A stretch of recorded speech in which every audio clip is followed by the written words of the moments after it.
What is up, you guys? This is All Day Any Day 1 on the PS4, and I'm going to be giving you a video on the Omega set combo that I'm doing for Blade.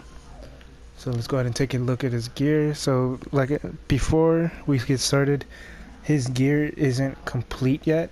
I do have a few pieces missing, and I have, it just doesn't matter right now, but I'm just going to let you know on what I'm going to be going with for him.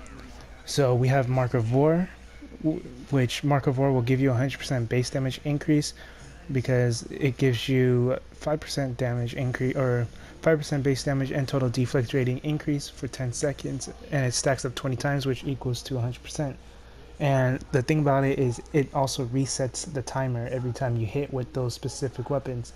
And lucky for Blade, he gets knife damage from his whiplash and a few other stuff, other abilities, but you're mainly going to be using whiplash to build up your stacks anyways, so that's going to definitely help you out. Another piece you're going to be getting or wanting to use is Armor of Apocalypse. The reason why you're going to use Armor of Apocalypse is because, well, one, obviously the ultimate giving you that 25 to all attributes definitely helps, and then you also can get the Mark of War to all critical hits while you're doing Power Overwhelming, which is going to help with your signature. With the first 10 hits of your signature will be criticals, but it's mainly because of Mark of War. With the Armor of Apocalypse, while your Weapons of War is at maximum stacks, reduce the cooldown of your signatures by 15%, which, I mean, that means you're going to be getting your signature obviously 15% faster because, I mean, you're using the Armor of Apocalypse. And not just that, but Armor of Apocalypse does give you 400% base damage increase when you think about it, because you're getting 25 to fighting and strength and the other attributes as well, but 25 to strength and fighting equals to 400% base damage. So you have those two already, and then the next piece is going to be Phoenix Force. So the thing about Phoenix Force, the first piece is just whatever, you don't really need that. But the second piece you need because it gives you 50% base damage increase to signature powers. And that might not sound like it's a lot, but it really is a lot of damage if you think about it. Like, I mean, you're doing 50% more damage. So just take half of what you're doing with your signature. Like, let's say you're doing 200,000 damage in your signature. Like, let's say it says that in the stat sheet. It's going to add another 100,000 to your damage because that's 50% of it. So you're going to be doing a lot more damage with this. So you want to have two pieces of Phoenix Force, Armor of Apocalypse, and Mark of War. And then the fifth piece, you can have either Oath of the Destroyer, or you can use Gamora's Garments. What the Oath of the Destroyer does, it says each critical hit, each critical strike with melee powers builds stack of rage. When 50 rage stacks are reached, they are consumed to trigger Destroyer's Wrath, increasing your brutal strike chance by 100% for 5 seconds. Now you don't necessarily need that for your signature, obviously, maybe for the first 10 hits, or the first 10 signature hits, whatever. But all your other abilities can definitely make use of this. If you don't think you'll have the crit hit for the in order to get the stacks, then I would definitely go with Gamora's Garments. Every non-critical hit causes you to gain focus, increasing your crit chance by 1%. The bonus resets whenever you crit hit. So that right there is definitely going to help you out so much as well. Now, if you don't want to use Armor of Apocalypse, you could eventually go, or if you just don't have Armor of Apocalypse, you could go Mark of War, 1-piece Mark of War, 2-piece Phoenix Force, and 2-piece Garments of Gamora, or Gamora's Garments. The reason why Gamora's Garments you would want to go 2-piece is because you'd also get 50% crit damage increase. So that would definitely help you a lot. And I'm going to just let you know the legendary I'm using is Ultimate Nullifier, so I get that extra 6,000 brutal damage. I don't know why I'm using Dr. Doom's Medallion, but I guess I am. And then I'm using Relic of Xander. The reason why I'm using Relic of Xander is because of the signature. We'll be able to put out more damage because the signature is range based. Now, if you want, you could actually use Relic of Immortal, because Relic of Immortal will give you 250 range, 250 melee, and you're pretty much using both ranged and melee anyways. So if you decide to use that, then that is also, that's also really good, a good choice. And then I'm using Gem of the Curse, Crossbow's Teacher Credentials, and Webbed Wings. Now for my abilities, I have Deadly Dash as my dash ability, Serum, Party Crasher, Whiplash, UV Grenade, Hypertoxin Grenade, Stake Thrower, and obviously my namesake. And then for my talents, I'm using Never Sated. Now if you're doing trials, I would definitely switch Never Sated with Steady Regimen, and after you beat your trials, switch back to Never Sated, because the thing about Never Sated is it's a very, very risky talent to use, but it will give you a lot of damage to put out. It's just you will always pretty much consistently keep starving, and which means you'll be losing health, and you don't want to be losing a lot of health in trials, especially because you only get one life in trials. Then I'm using Vicious Wounds, Psychoactive Pheromones. The reason why I'm using Psychoactive Pheromones is because I get 2 charges in Hypertoxin Grenade. Not just that, but Death Explosion also deals 50% more damage. And the thing about Death Explosion is it's good for trash mobs. When you get a bunch of enemies in one, you throw it at them and then they all get a skull on top of their head, meaning they get the Hypertoxin Grenade, Terrified thing, whatever it's called.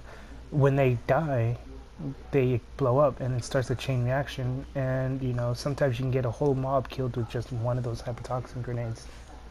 And then Patient Hunter, in my namesake's damage is increased by 10%. When you use a cooldown power, reduce the cooldown of my namesake by 0.5 seconds. Effects are doubled while starving.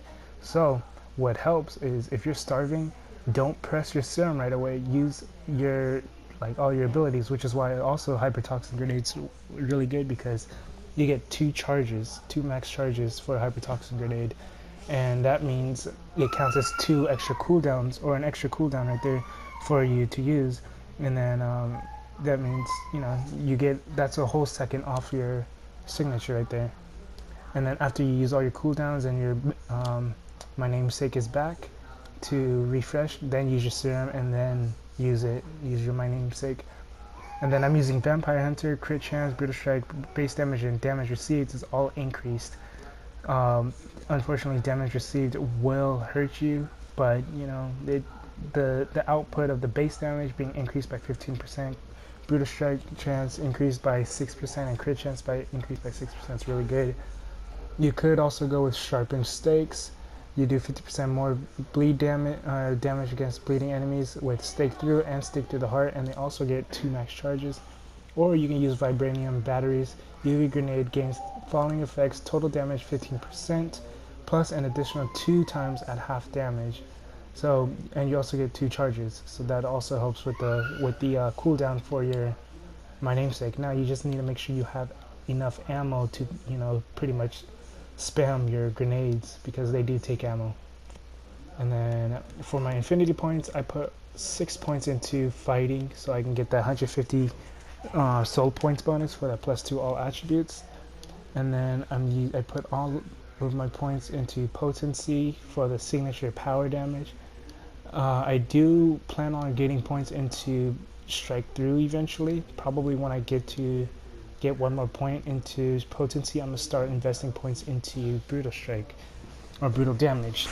So the reason why I went with brutal damage and the signature damage is because obviously I'm focused around his signature damage in total, or pretty much. But I also wanted to make sure I had enough base damage, so I had to put my points into base damage. Now if you don't have enough points like this, I would definitely just focus on putting points into the signature damage first, and then put points into the fighting. Mainly because the signature power damage only costs 1 infinity point, so you don't necessarily need to focus on trying to get 25 points to get 1 attribute point. And now for the synergies, I'm using Ant-Man, Black Cat, Black Widow, Daredevil. Why am I not using Elektra? Let me go put Elektra on really quick, and I'm gonna put right here. So I'm using Elektra instead of Black Cat. Hawkeye, Iron Man, Moon Knight.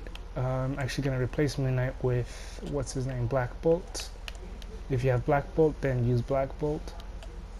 And then I'm using Punisher, Squirrel Girl, and War Machine. The reason why I have a bunch of, like, it seems like random characters is because they give me range damage. So like Iron Man, Punisher, and Black Widow, they give you 6% range damage, which definitely helps out. And yeah, so I'm gonna show you the damage output I can do with him. Well, not necessarily do with him, but you know. And then also for the stacks of Mark of War, you'll see it's an axe symbol on the bottom of the screen, right there. And then I'm gonna use my ultimate, well, when I started. So I'm gonna use my ultimate. So now my damage is increased up to 567% base damage. Alright, and I'm gonna get those stacks back real quick. So while I have 567 base damage, I'm gonna use my namesake. And as you can see, it didn't do too much. Normally it would hit like 7 mil if I had done it all, you know, pretty simultaneously. So normally you would want to use your ultimate, and as soon as that ultimate ends, use your either Party Crasher or UV Grenade to make the enemy vulnerable. Then use your Serum, and then use your My Namesake, so then you can put out a lot of damage, because I do have a pretty optimized Cosmic set, but normally I'm hitting like maybe 4.8 to 5 mil. But with this set, I was able to actually break into 8.1 mil, which was really nice. This one obviously wasn't, because my ultimate, the Armor of Apocalypse bonus, the Power Overwhelming, kind of just ran out. But without that, I mean, I'm still hitting above where I normally used to hit, which is a 5 mil. I'm hitting 5-6 mils now, so that's pretty much it. If this video helped you out at all, go ahead and leave a like, comment, subscribe. I know this was kind of a long video, and sorry if you can hear other stuff in the background, because my family did just come home and stuff. So, but yeah, that's pretty much it. If this video helped you out at all, go ahead and leave a like, comment, subscribe. If you have any questions or concern about this build, then go ahead and let me know. And yeah, that's pretty much it. Have a good day, good night, and peace.